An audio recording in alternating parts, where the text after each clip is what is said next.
Isaías Goldman, el especialista en aire acondicionado y calefacción. Todas las marcas, todos los productos y sus repuestos con la mejor financiación. Isaías Goldman, el especialista. Bulnes, esquina Pringles, teléfono 589-0033.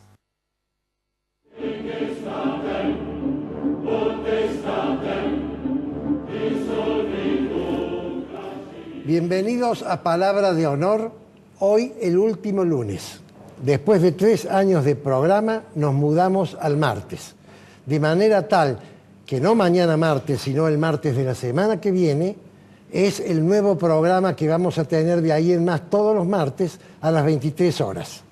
Los otros horarios de las repeticiones y los días de las repeticiones se mantienen como se fijan en la grilla mensualmente, ¿cierto? Hoy hemos invitado a un candidato a diputado nacional joven, que ya lo invitamos en otra ocasión para las PASO, que es el doctor Gregorio Hernández Maqueda. Querido Gregorio, muchas gracias por haber venido al programa. ¿Qué tal, Eduardo? Muchísimas gracias a vos. A vos te hemos invitado, Gregorio, porque vos has hecho una denuncia al gobernador de Córdoba, ¿cierto? Así es. Pero antes de hablar de la denuncia, que yo lo dejaría como tema final, me gustaría que hagamos un análisis de toda la evolución de estos 12 años de gobierno. Y ahora voy a explicar por qué 12 años. Porque yo creo, y quiero saber si vos coincides conmigo, que el primer tema que quiero charlar con vos es esta estrategia de binomio, que uno se sucede por el otro. No son dos personas que van cambiando, porque la estructura de poder se mantuvo intacta. ¿Coincides con eso? Absolutamente, sí. Bueno. Entonces, si coincides con eso, podemos analizar el segundo tema. El segundo tema sería que hubo un cambio en la Constitución y las dos cámaras del Poder Legislativo Provincial se convirtieron en una sola. El argumento que se dio en ese momento para hacer eso, ellos tenían mayoría, así que podían hacer lo que querían, era por razones de ahorro. ¿Cuál es tu opinión al respecto? Lo primero que me gustaría decir, Eduardo, es que en política uno puede ponerse al servicio de un proyecto de sumisión del pueblo o de un proyecto de emancipación del pueblo. Ellos claramente se insertan en la primera. Los proyectos de sumisión del pueblo son netamente proyectos autoritarios o totalitarios, en los cuales lo que buscan los gobernantes es deshacerse de los límites para poder gobernar de manera despótica, es decir, por encima de las leyes y de la Constitución, y esto les deja un margen de arbitrariedad para sacarse de encima los controles públicos. En 2001, cuando se reforma la Constitución de la provincia, bajo un argumento demagógico, se está por la abolición del Senado. El argumento demagógico, ¿por qué se da? Porque ellos argumentaban que el despilfarro y el gasto venía por el lado del Poder Legislativo, cuando no es así. Cuando la inmensa mayoría, estamos hablando más del 90% de los recursos de la administración pública provincial, se la lleva el Poder Ejecutivo, con su inmensa cantidad de oficinas que tienen distribuidas por toda la provincia para cubrir, vaya a saber, qué funciones. ¿Vos crees que habiendo una sola Cámara era más fácil de tener una cierta relación personal con la Cámara? Absolutamente, porque además me gustaría recordar lo que decía Jefferson. Ustedes saben que los autores del diseño constitucional que nosotros tenemos viene de los Estados Unidos. Y lo que él decía era que ¿Por qué se justificaba y se fundamentaba el sistema bicameral? No solo porque ambas cámaras tienen una naturaleza y cumplen funciones diferentes, sino porque él decía que cuando uno quiere enfriar el café, muy posiblemente lo que tenga que hacer es vertir el café de una taza caliente a una taza fría, y que eso lleva a un mejor resultado. Lo que uno ve con la experiencia que por ahí tenemos en el Congreso es que muchas veces las leyes se sancionan producto de tormentas tropicales que desatan pasiones de una noche a la mañana y que después muchas veces se arrepienten los legisladores de haber sancionado leyes defectuosas, con problemas, con errores incluso técnicos groseros, como ocurrió en diciembre del año pasado en el Congreso de la Nación con la reforma de la ley del impuesto a las ganancias. Entonces es muy importante que haya dos cámaras, porque a su vez ha desprestigiado toda la política en el interior de Córdoba. Antes existían líderes territoriales, que eran los senadores, claro, eso es fundamental, que tenían una representación y que protegían los intereses. Los ha eliminado. El federalismo es la distribución del poder en el territorio, y lo mismo que se da en Nación con el poder de lobby que tienen provincias periféricas como Catamarca, es decir, provincias escasamente pobladas, no se da más en el interior de la provincia de Córdoba porque han abolido el Senado. Bien. Y eso ha devaluado la política. Bien, otro tema, las agencias. El gobierno del binomio empezó a hacer agencias. ¿Qué son agencias? Nuevas instituciones que no están encuadradas en el organigrama de control, sino que trabajan por cuerda separada con la excusa que son más eficientes. Es la caja negra de la política de Unión por Córdoba. La verdad es que ellos han decidido crear estas agencias. Sin ir más lejos, en su lista tienen a un candidato de la agencia Córdoba Joven, que la verdad es que lo único que hacen es hacer política con esos recursos. No tienen un direccionamiento para el bien común con igualdad de los ciudadanos. Son cajas negras sin rendición de cuentas, sin transparencia, sin control público. El otro organismo que no tiene ni pies ni cabeza es el Tribunal de Cuentas. ¿Dónde se vio que un organismo que tiene que controlar se lleve 2 representantes por el partido que gana y 1 por la minoría? No hay control posible porque se rompe, se quiebra un principio fundamental del control público, que es la distancia entre controlante y controlado. Bien, sigamos, porque hay varios Sí. temas para analizar. El próximo tema, el foro anticorrupción. Vamos a concentrar para que pueda haber un control de la corrupción todo en un foro especializado. Sí, en realidad ese es el embudo de la impunidad en Córdoba. Es una madriguera de ratas que no cumple función alguna más que garantizar impunidad a los funcionarios del gobierno de la provincia, como se comprueba de manera estadística. Ese fuero lo crea el señor de la Sota en el año 2004, cuando ya las denuncias de corrupción empezaban a cernirse como oscuros nubarrones sobre su gobierno. Lo decide crear a los efectos de archivar la totalidad de las causas, y así fue. No hubo un juicio contra un funcionario importante del gobierno de Córdoba, de subsecretario para arriba en toda la historia.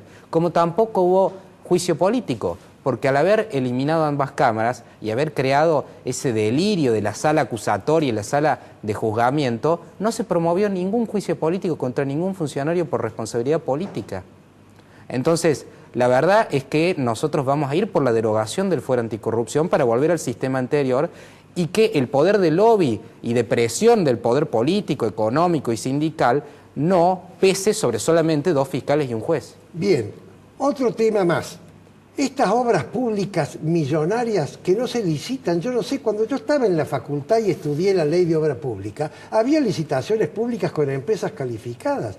Estas obras públicas que las hace la Lotería Nacional, que no se licitan, que salen luego 4 veces más que lo que deberían salir, que se hacen las denuncias, que el fiscal dice que no corresponde la investigación y que el Poder Ejecutivo no hace el control administrativo. ¿Cuál es tu opinión al respecto? No, que precisamente el desmantelamiento de las instituciones tuvo ese objetivo.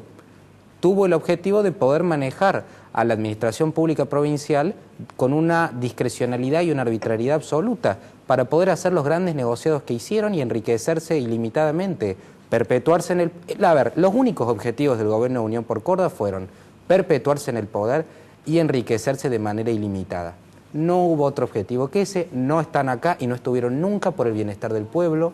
Ellos se financian de manera oscura, si no, no se podría justificar la inmensa cantidad de gasto en publicidad que tienen. El presupuesto en publicidad está sobre ejecutado Ahora bien, el presupuesto en educación siempre queda subejecutado. Esas son las prioridades de Unión por Córdoba. Marketing, cartón pintado, sin políticas de fondo. ¿Por qué? Los resultados están a la vista. Después de 18 años de gobierno de Unión por Córdoba, nuestra provincia tiene más pobreza que la media nacional. Bueno, sigamos avanzando. Y ahora ya vamos a Odebrecht, ¿cierto? Nos vamos a saltear 1 o 2 puntos por razones de tiempo. Odebrecht, vos has hecho una denuncia. ¿Podés contarle al público, por favor? Sí, la verdad es que no me alegra haber tenido que denunciar a nuestro gobernador. No es motivo de alegría. La verdad que lo hicimos en un acto de responsabilidad política. Cuando el señor gobernador Schiaretti le preguntan por qué si los funcionarios y los representantes de la firma Odebrecht confesaron en el juzgado de Brasil que su forma de hacer negocios en toda la región latinoamericana era a través del pago de coimas, ¿por qué aparentemente en Córdoba, que tienen obras adjudicadas, entre ellos 6 gasoductos troncales para proveer de gas a la mitad de nuestra provincia, ¿por qué en Córdoba no había habido pago de coimas? A lo que el gobernador contesta: porque nosotros no los dejamos, porque nosotros no coimeamos a nadie. Ahora bien, nuestro Código Penal establece en el artículo 258 que el delito de ofrecer coimas a un funcionario público, por más que no haya aceptación por parte del funcionario, es decir, que no se consume el hecho, es un delito autónomo. Ese hecho es un delito. Ese hecho. Y los funcionarios públicos tienen el deber de denunciar la existencia de delitos de los cuales tuviera conocimiento. La conclusión es: si al gobernador de Córdoba o a alguno de sus funcionarios, emisarios o representantes de Odebrecht, les ofrecieron coima, por más que no se haya aceptado, ellos debieron haberlo denunciado. Y si no denunciaron, ellos incurrieron, y el señor gobernador incurrió en el delito de violación de los deberes de funcionario público. Y esa es la denuncia que vos has hecho. ¿Con quién la has hecho? Al Fuero Anticorrupción corresponde, por eso es que tenemos poca convicción. Ahora bien, ellos escuchan el ruido de las urnas, porque si hay alguna característica que une a todos los funcionarios judiciales es el oportunismo. Ellos espero que hayan escuchado el mensaje de las urnas, que acá se votó por la ética, por la transparencia, por la república y no solo por el bolsillo. Ahora, Gregorio, una pregunta a nivel humano, como decía un amigo mío. ¿A vos te tembló el pulso cuando tuviste que firmar la denuncia? No, ¿Vos sos para nada. consciente de la responsabilidad que has adquirido de denunciar al gobernador de tu provincia, que constituye un binomio que gobierna esta provincia? Este es el 5º periodo. La verdad es que yo me eduqué políticamente bajo Elisa Carrió, y a nosotros ella nos enseñó siempre que no hay que complacer a los poderosos y no hay que quedar bien con los poderosos de la tierra, hay que sumar puntos en el cielo. Y a mí la verdad no me interesa quedar bien con ningún poderoso, ni quedar bien, mira, ni tenerle miedo a ninguno de estos políticos corruptos, porque la verdad es que si son corruptos y son mediocres, no les tenemos que tener miedo. En todo caso, que ellos le tengan miedo a la justicia en la tierra y en el cielo, porque se les va a exigir rendición de cuentas. Al que mucho se le dio, mucho se le exige. ¿Vos creés que si ellos llegaran a perder la elección a gobernador, no esta ya la han perdido, la elección a gobernador, la justicia se va a redimir y los expedientes mágicamente van a empezar a avanzar como está ocurriendo en el escenario nacional? Sí, la verdad es que eso no es justicia. La justicia tiene que ser en tiempo real. ¿Por qué? Porque además ellos alargan la etapa de instrucción, es decir, la etapa de investigación, para tener una presión sobre el poder político o sobre el poder económico. Entonces, cuando... ¿Una presión o un resguardo? No, claro, un resguardo es una forma de extorsión, porque justamente el proceso está diseñado para empezar y acabar, y el núcleo del proceso es la etapa del juicio, porque es donde el imputado tiene la posibilidad de defenderse, no la etapa de investigación. Entonces ellos hacen eternas las etapas de investigación para tener presionado y obtener los privilegios o las coimas que obtienen a cambio de no activar la causa y no hacerla pasar a la etapa de juicio. Doctor Gregorio Hernández Maqueda, quiero agradecerte tu valentía, porque muy poca gente se anima a decir lo que vos has dicho, y agradecerte tu actitud, que siendo tan joven, recibido hace poco tiempo, en vez de estar labrándote una carrera personal en la actividad privada con la capacidad que vos tienes, estás dedicándote a una actividad que en definitiva es servicio para la comunidad. Muchas gracias. Gracias a vos, Eduardo.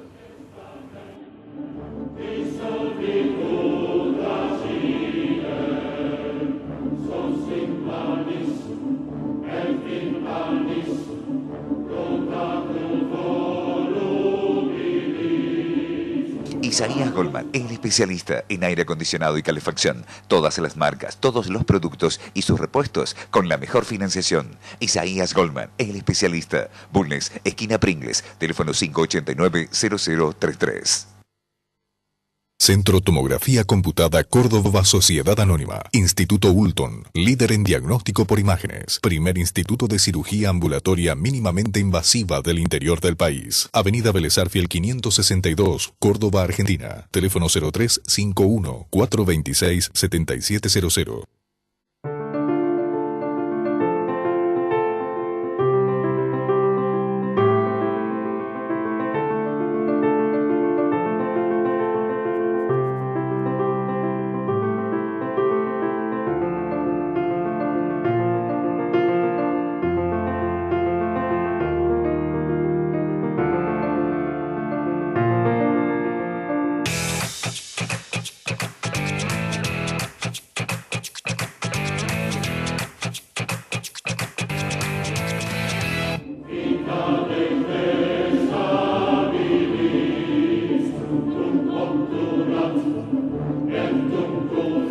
Voy a hablar de la CETERA, de lo que ha hecho la CETERA, porque ese tema no puede dejar de comentarse en este programa.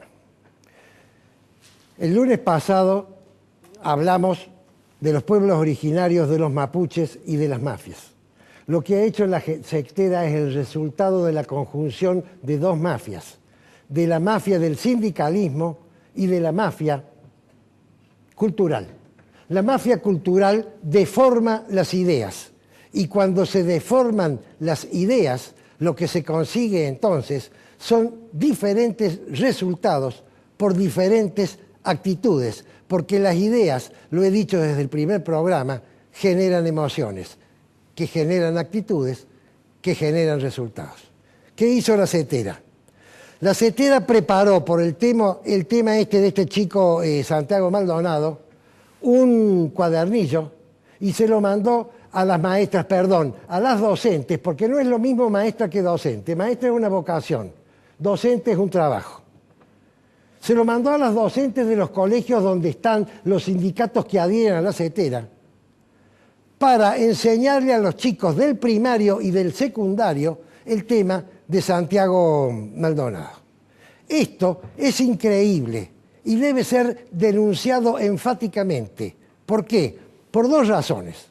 La primera de ellas es que cuando se le enseña a alguien algo que no puede esa persona cuestionar, y si lo que se enseña es materia opinable, entonces se está adoctrinando. Y el único que puede adoctrinar a un chico chico, son los padres. Estamos hablando del colegio primario, de 5 a 12 años. La educación se da en 3 niveles.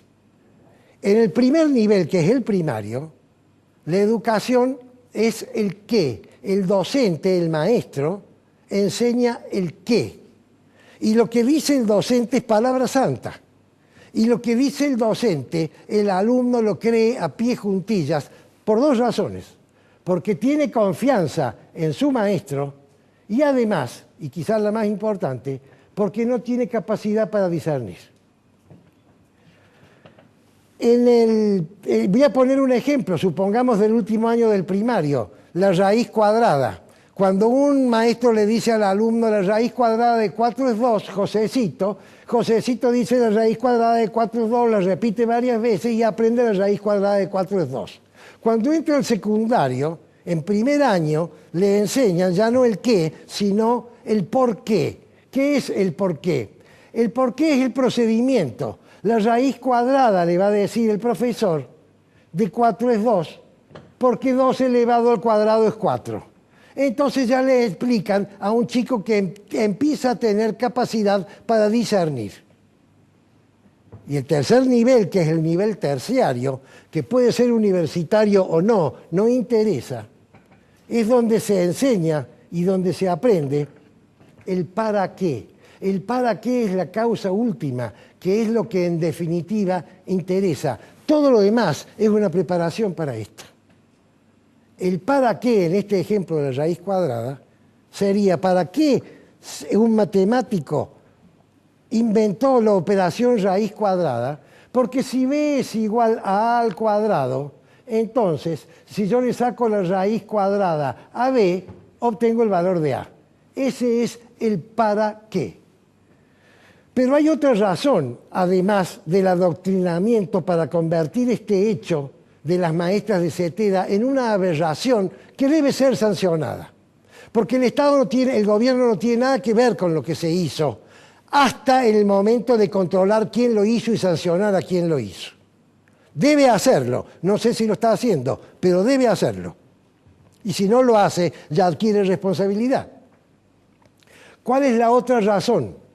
La otra razón es que si yo gasto el tiempo de enseñar lo que no se debe enseñar a quien no lo puede aprender, dejo de enseñar aquellas cosas que sí tengo que enseñar y que los niños deben aprender. Ejemplo, al chico hay que enseñarle aritmética, a sumar, a restar, a multiplicar, a dividir, a leer, a escribir, geografía básica. Eso es lo que hay que enseñar. Perdón, Fede, me estoy olvidando tu cámara.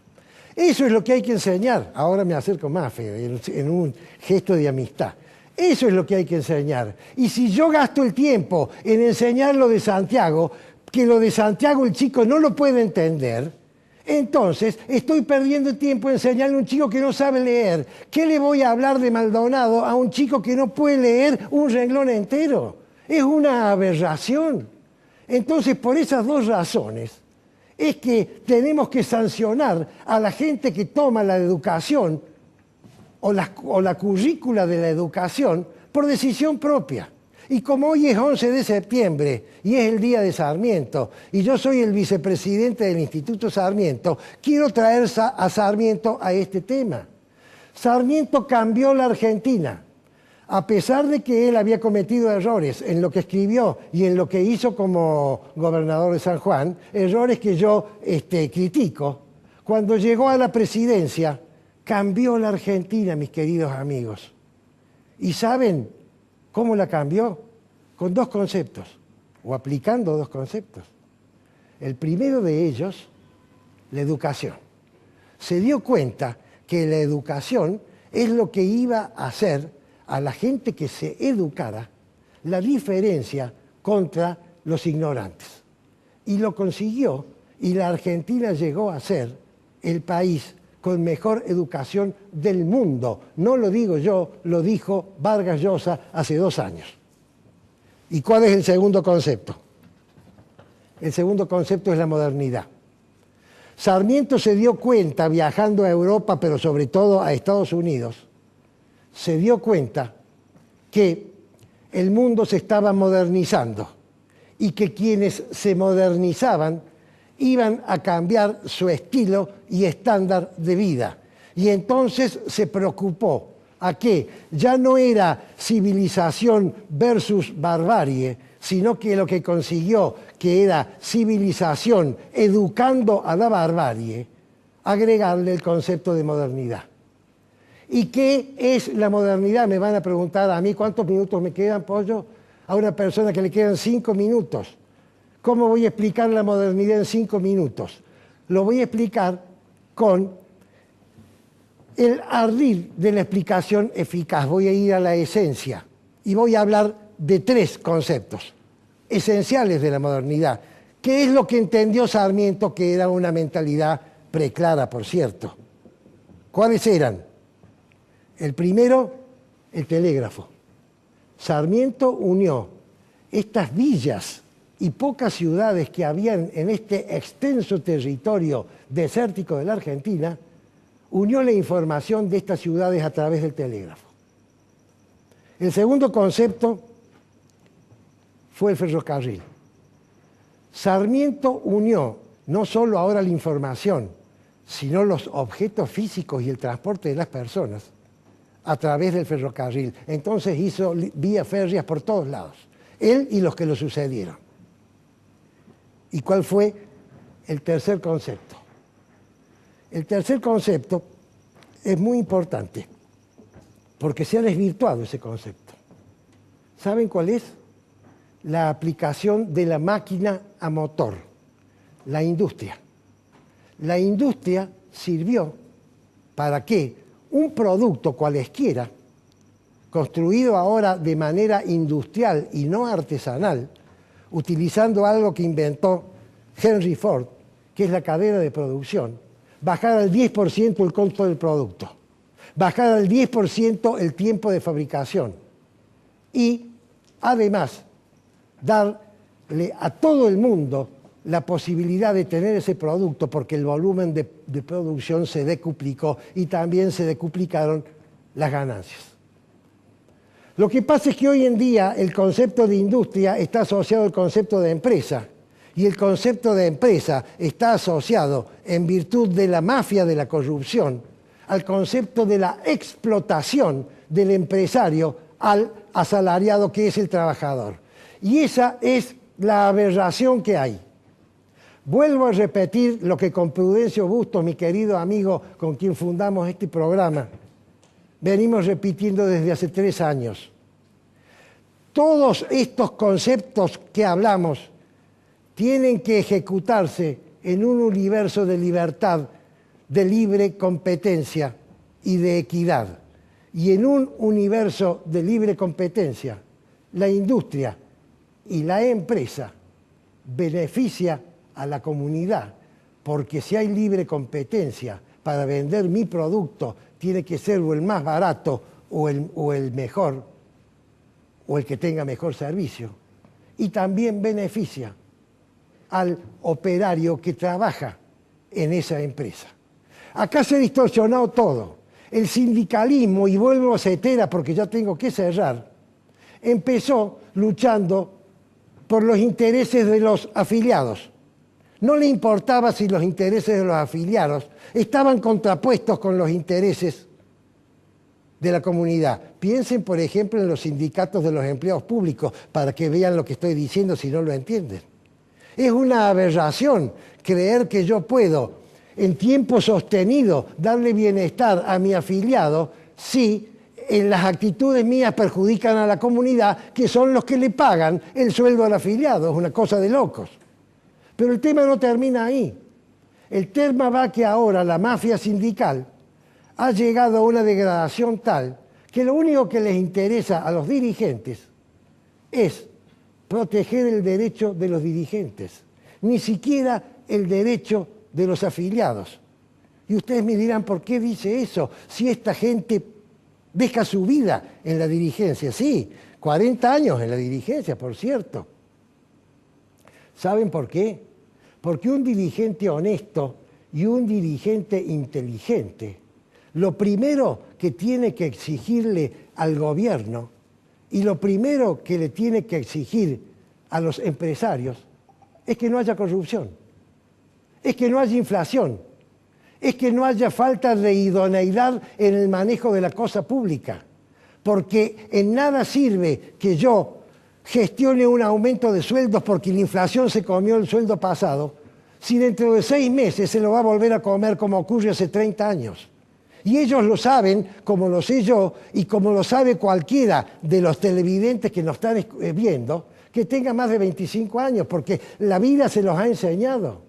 De manera tal entonces, y ya para cerrar, vuelvo al tema de las mafias, que si nosotros no solucionamos en la Argentina el problema de las mafias, que las he nombrado la semana pasada, pero que voy a repetir ahora estas dos, la mafia del sindicalismo y la mafia cultural, el gobierno de Macri o cualquier gobierno que venga después puede ordenar las cosas, puede mejorar las cosas, pero si no reduce el Estado, no elimina la corrupción, no hace que la justicia funcione y no hace que los empresarios prebendarios desaparezcan y los empresarios que existan sean los que compiten, puede capear el temporal unos años, pero cada 10 años, de manera inexorable, va a haber una crisis económica.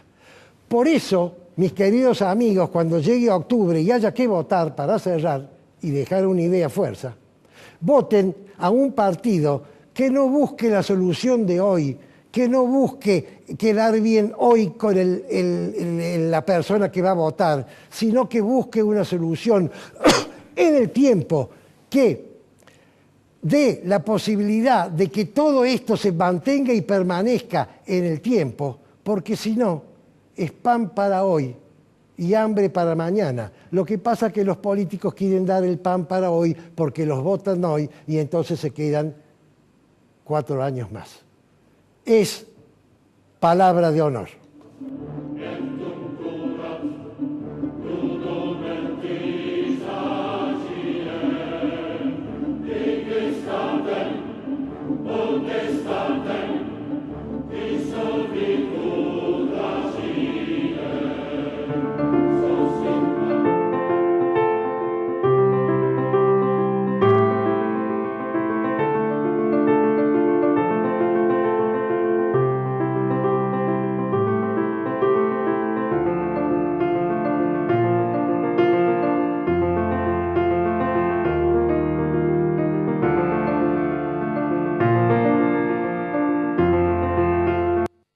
Isaías Goldman, el especialista en aire acondicionado y calefacción. Todas las marcas, todos los productos y sus repuestos con la mejor financiación. Isaías Goldman, el especialista. Bulnes, esquina Pringles, teléfono 589-0033.